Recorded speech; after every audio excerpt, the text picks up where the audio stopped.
Assalamualaikum warahmatullahi wabarakatuh. Salam sejahtera bagi kita semua. Bapak dan Ibu sekalian, nama saya Asmina Rahmi dari Politeknik Negeri Malang. Pada kesempatan ini, saya akan mempresentasikan makalah saya yang berjudul Pentingnya Knowledge Sharing dalam Knowledge Management Process di Institusi Akademik. Makalah ini merupakan studi literatur dari penelitian saya saat ini.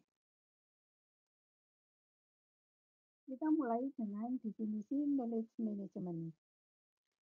Knowledge management menurut Nakiran dan Suri merupakan proses dari mengidentifikasi, menumbuhkan, dan mengaplikasikan secara efektif pengetahuan organisasi yang tersedia dalam rangka mencapai tujuan organisasi.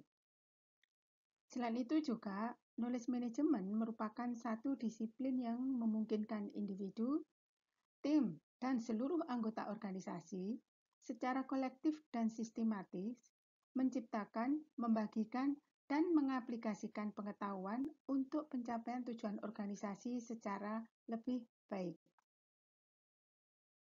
Peranan knowledge management di dalam organisasi antara lain yaitu meningkatkan keunggulan kompetitif organisasi melalui sharing praktek-praktek terbaik, pencapaian pengambilan keputusan yang lebih baik, respon yang lebih cepat untuk isu-isu terkait institusi, dan memperbaiki skill anggota organisasi.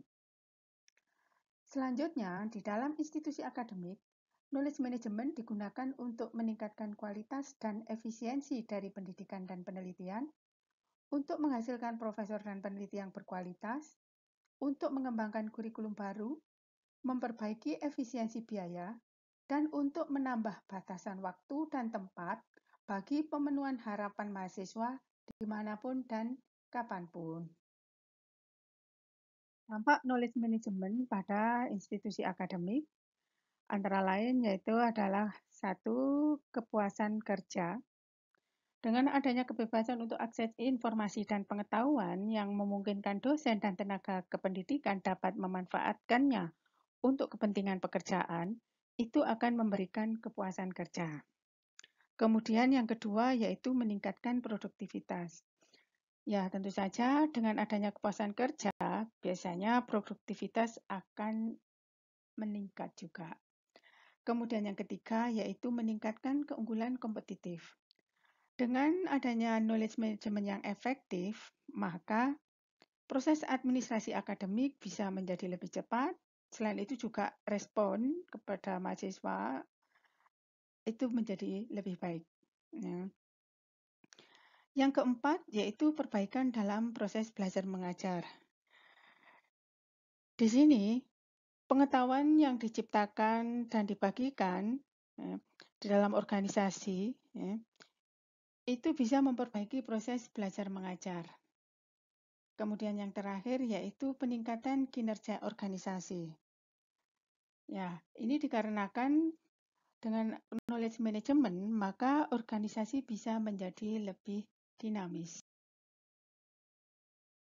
Knowledge management process ini terdiri dari beberapa kegiatan menurut Prof. Raub dan kawan-kawan. Yang pertama adalah knowledge identification, yaitu suatu proses mengidentifikasi dan mengevaluasi pengetahuan di dalam organisasi. Yang kedua adalah knowledge acquisition, itu merupakan proses penentuan jenis modal intelektual apa yang harus diinvestasikan oleh organisasi. Kemudian yang ketiga adalah knowledge development. Itu adalah prosedur sintesa dari pengetahuan sebelumnya, ide-ide, informasi, dan kebijakan untuk menciptakan pengetahuan baru. Yang keempat yaitu knowledge sharing, yaitu suatu tindakan pertukaran pengetahuan di dalam organisasi. Kemudian yang kelima knowledge utilization adalah pengaplikasian pengetahuan yang menguntungkan organisasi. Kemudian yang keenam adalah knowledge retention, yaitu penyimpanan pengetahuan yang didapatkan untuk dimanfaatkan bagi kepentingan organisasi. Tadi sudah dijelaskan bahwa salah satu komponen dari knowledge management process itu adalah knowledge sharing.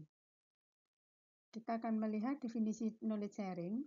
Menurut Nurwan Ismail dan kawan-kawan, knowledge sharing merupakan kegiatan akses informasi dan bertukar pengetahuan yang dilakukan oleh individu di dalam organisasi.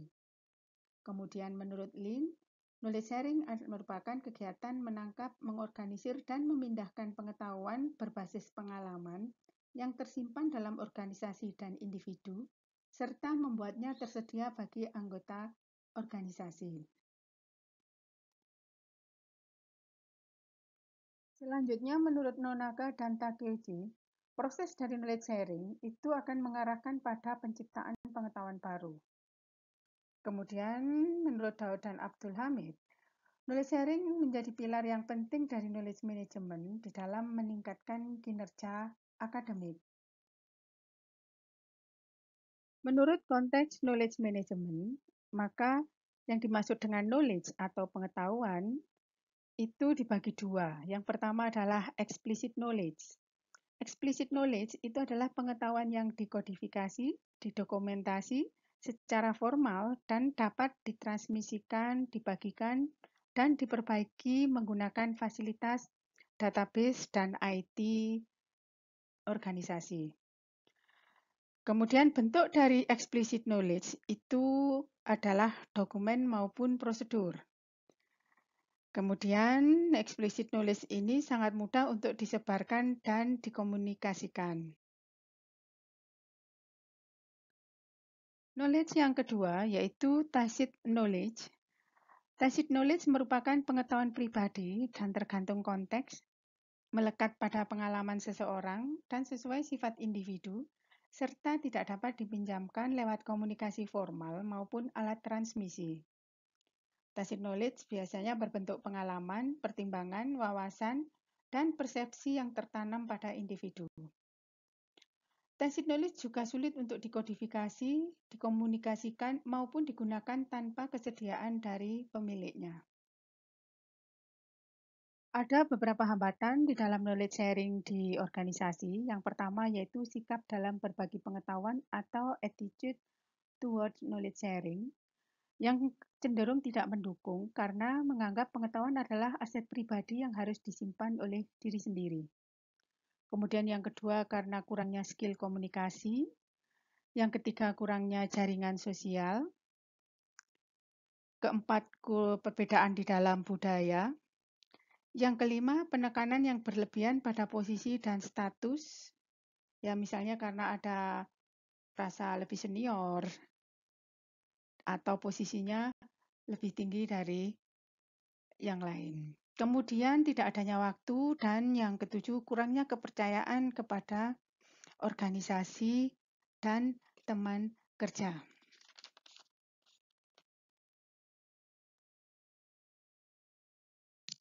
Dari penjelasan yang sudah saya berikan, maka dapat diambil kesimpulan bahwa penerapan knowledge management memungkinkan institusi untuk mendapatkan wawasan yang komprehensif, reflektif, dan integratif dari pengetahuan institusional. Kemudian yang kedua, knowledge sharing memainkan peranan dalam memastikan bahwa pemikiran yang di-share serta komunikasi internal yang cukup melalui organisasi mampu membantu dalam pengambilan keputusan yang lebih efektif, membantu pencapaian tujuan, dan perbaikan kinerja organisasi.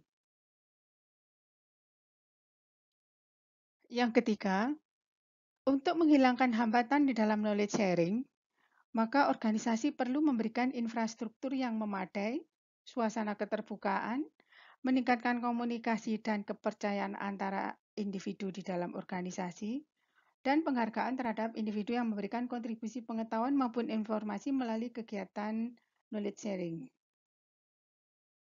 Demikian presentasi dari saya.